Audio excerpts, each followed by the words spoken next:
Il y a 6 choses que je vais t'inviter à ne surtout pas faire quand tu as faim et on va tout de suite les voir dans cette vidéo. Avant de commencer, je me présente rapidement si tu ne me connais pas, je suis Flamendra, coach de vie spécialisée dans tout ce qui est troubles du comportement alimentaire. Je les ai moi-même vécus et aujourd'hui ça me tient énormément à cœur d'aider les gens à s'en sortir à leur tour. Si tu veux plus d'infos sur comment je peux t'aider, comment je peux t'accompagner en coaching, il te suffit simplement de cliquer sur le petit lien juste en dessous. Tu pourras déposer ta candidature pour un coaching privé avec moi et crois-moi, c'est une aventure de dingue. Rentrons maintenant dans le vif du sujet. Alors, c'est quoi ces trucs en fait que je t'invite à vraiment ne pas faire dès que tu as faim? La première chose, c'est d'arrêter de te blinder d'eau, de thé, de café, de liquide pauvre en calories ou sans calories pour duper la faim, pour repousser la faim.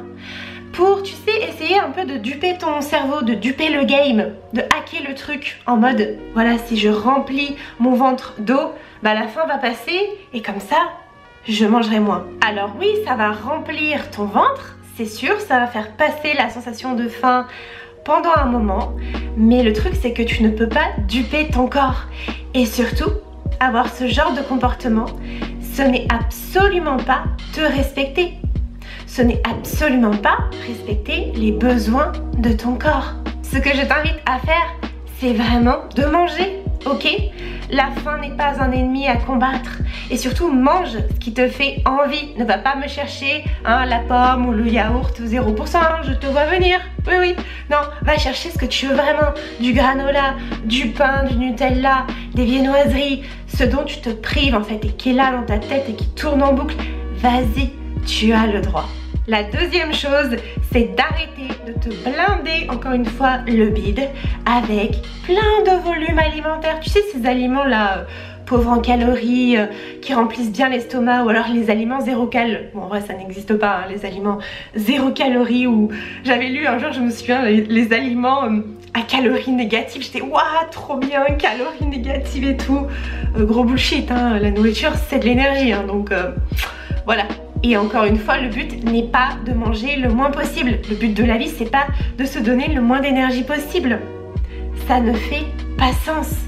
Ça ne respecte ni ton corps, ni ta personne, ni tes envies. Rien du tout en fait. Donc encore une fois, ton corps, il est pas bête. Ton ventre, oui, il est rempli. Mais le truc, c'est que si tu penses encore à la nourriture, si tu penses à ton prochain repas, et ben en fait, tout ça, ça veut simplement dire que tu n'as pas assez mangé, que tu as encore une fois essayé de duper le game avec du volume alimentaire.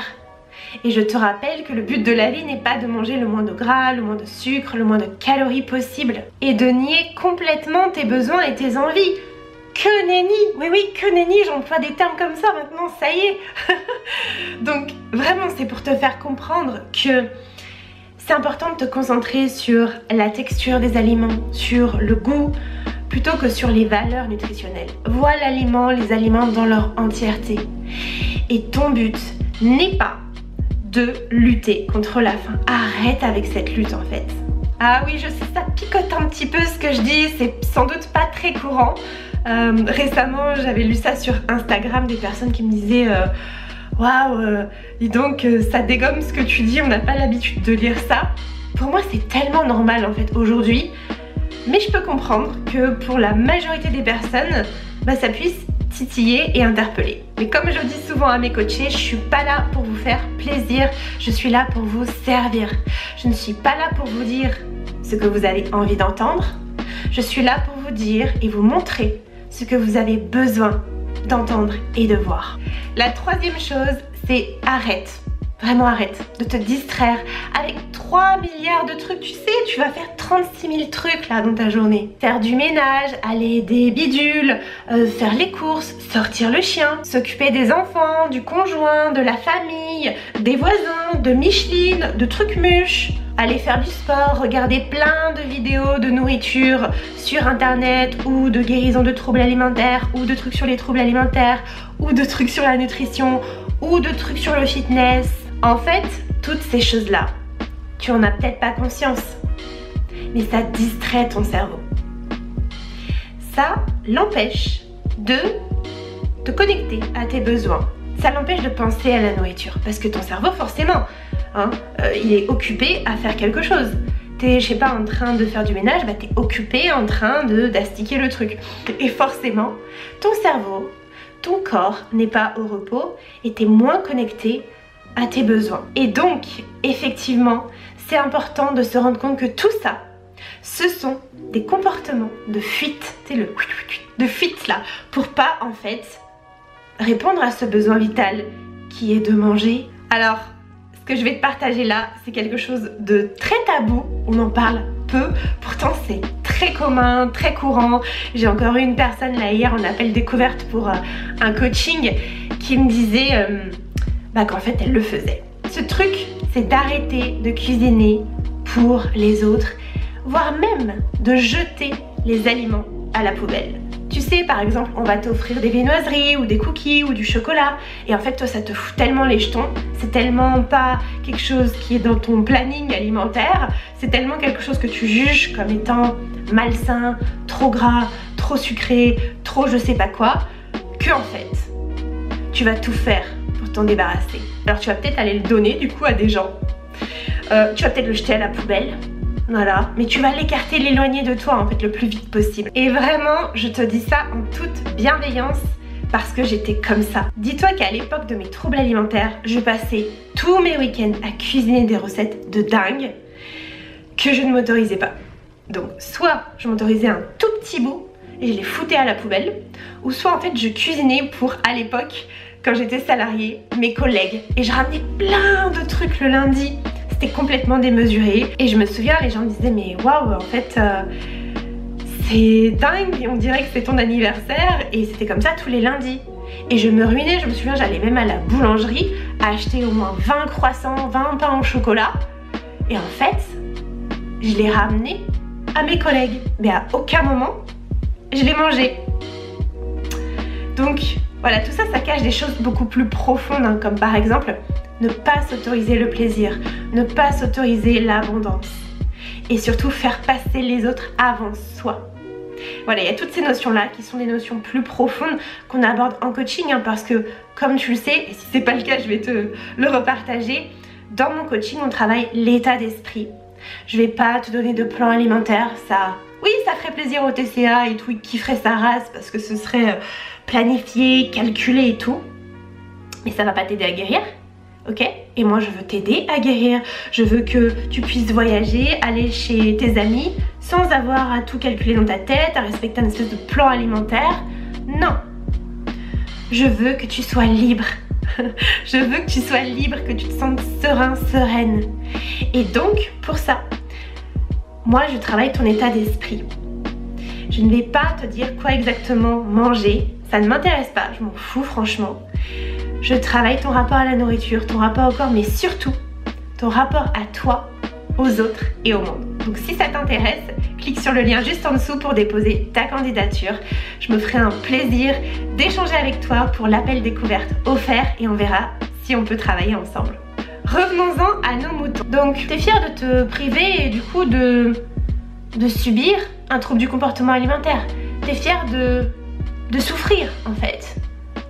Tout ça pour que tu manges le moins de calories possible, comme si on allait venir te décerner un trophée, tu sais, alors que les autres s'en battent les steaks, hein, moi je te le dis direct, même si toi tu penses peut-être l'inverse. Mais les autres s'en foutent, hein, et toi t'es là en mode en PLS, à l'intérieur, alors que les autres, ils profitent de leur life, et toi, bah non, tu te prives parce que t'es persuadé que, ouais, c'est une forme de réussite que de manger moins que de se priver, alors que pas du tout. Donc oui, je suis cash dans mes propos, mais vraiment je le fais parce que je veux te montrer à quel point tu as besoin de t'autoriser l'abondance pour guérir. Tu as besoin de comprendre que l'abondance, sous toutes ses formes, qu'elle soit alimentaire, mais pas que, ok, au niveau du plaisir, du divertissement, au niveau sexuel, il y a plein de formes d'abondance dont tu te prives, et ben elle n'est pas réservée qu'aux autres, que tu y as droit. Donc encore une fois, ça peut prendre plein de formes. L'abondance sexuelle, l'abondance de plaisir, l'abondance d'argent, l'abondance de nourriture, l'abondance sociale, l'abondance est partout en fait. C'est toi qui mets des barrières parce que tu te dis que tu n'y as pas le droit. Et moi j'ai envie de te dire que si, que tu y as le droit, bordel, nom d'idiot. Tu y as le droit en fait à l'abondance. C'est une question d'autorisation. Arrête également de chercher à te priver, à te restreindre et commence à chercher à te nourrir, à te faire plaisir, à te faire du bien. Arrête de chercher à te faire souffrir. Parce qu'en fait, ce que j'ai remarqué dans les TCA, c'est que on est violent avec soi-même. Je veux dire, c'est soit on se restreint et du coup c'est horrible, c'est vraiment une forme de violence envers soit un non-respect de ses besoins, de son être, ou soit c'est des crises alimentaires où là pareil on se sent pas bien tant physiquement que mentalement. Et en plus de ça, il peut y avoir de la purge avec soit des vomissements, soit des laxatifs, soit de la compensation par plein de sports, plein de marches, plein de choses. Et en fait, à chaque moment, c'est de la souffrance. C'est de la souffrance dans toutes les étapes là que je t'ai partagées, que ce soit la restriction, les crises et le moment de compenser. Mais c'est de la souffrance en fait. Donc c'est important de sortir de ce schéma de souffrance et de t'autoriser la vie et le plaisir. Dis-toi que la nourriture, elle est guérisseuse, que c'est ton allié, ok ? C'est pas de l'uranium en barre, encore une fois, que tu vas mettre dans ton corps. C'est de l'énergie, c'est du plaisir et tu y as droit. Dis-toi qu'elle est ton allié, que c'est grave bon et que c'est top ce que tu es en train de faire. Et que oui, tu vas le refaire. Et enfin, autorise-toi à te resservir autant que tu le veux jusqu'à ce que tu ne penses plus à la nourriture. Jusqu'à ce que ça soit plus dans tes pensées. Que tu te dises plus « Ah, je suis pressée d'être à mon prochain repas. Est-ce que j'ai pas trop mangé? Est-ce que je suis pas trop gourmande? Est-ce que je devrais m'arrêter ou pas ?» Si tu te poses ces questions, mange. Mange, vas-y, t'as le droit. Ok, je te donne le droit. Vas-y, je te fais une autorisation écrite. Flamendra donne le droit aux personnes qui ont regardé cette vidéo de manger. Ok, mais c'est à toi de te donner ce droit. Et je sais qu'au départ, ça peut être difficile, tout comme oser demander de l'aide, se donner le droit de parler de soi, de parler de ce qui ne va pas. Je sais qu'au départ c'est dur, mais c'est vraiment la première étape pour réellement guérir des troubles alimentaires. Tant que tu resteras en retrait, en mode passif, à regarder ce genre de vidéos ou d'autres contenus, tu ne guériras pas. Moi je tiens à être cash avec toi. Tu n'es pas en train de guérir si là tu regardes juste cette vidéo et que t'attends. Parce que personne ne va venir te sauver en fait. C'est à toi de le décider, c'est à toi de cliquer là sur le lien en dessous, de prendre un appel découverte. En plus c'est cadeau, il est offert. Alors bien évidemment il est réservé aux personnes qui sont déterminées, qui ont vraiment envie de guérir. Je pense que tu le vois, j'accompagne pas tout le monde, loin de là, mais j'accompagne des gens déterminés. Donc si tu te reconnais, et on se retrouve pour discuter toi et moi. Et il n'y a pas de risque, ok? Je vais pas te manger tout cru. Oui, maintenant je mange des pizzas, je mange des burgers, du chocolat sans anxiété. Mais t'inquiète, je mange pas encore d'humain. Bon, cette vidéo commence à devenir un petit peu bizarre là. Et pour conclure, j'ai vraiment envie d'insister sur cette notion. Arrête de constamment chercher à résister à ce qui vient de ton fort intérieur. Arrête de te remettre en question. Dès que quelqu'un te dit A alors que toi tu penses B, tu vas dire oh, ouais, peut-être que c'est vrai, il a raison, peut-être que c'est A. Et toi, ta pensée de base, tu vas la mettre complètement sous le tapis. Tu vas dire bah non, c'est sûr que c'est pas B, il m'a dit que c'était A. Oh. Oui, le mec ou la nana, qu'est-ce qu'elle a de plus que toi pour avoir la science infuse et la vérité? Surtout qu'il n'existe pas de vérité universelle, il existe autant de vérités que d'humains. Mais ça c'est un autre sujet. Donc, si tu ressens quelque chose, si tu te sens mal, si tu regardes cette vidéo, mais surtout si tu ressens quelque chose, tes émotions, tes ressentis sont légitimes. Moi j'ai plein de coachés qui me disent mais je sais pas en fait si ce que je ressens c'est vrai, si il faut que je l'écoute ou pas, je sais pas si c'est normal.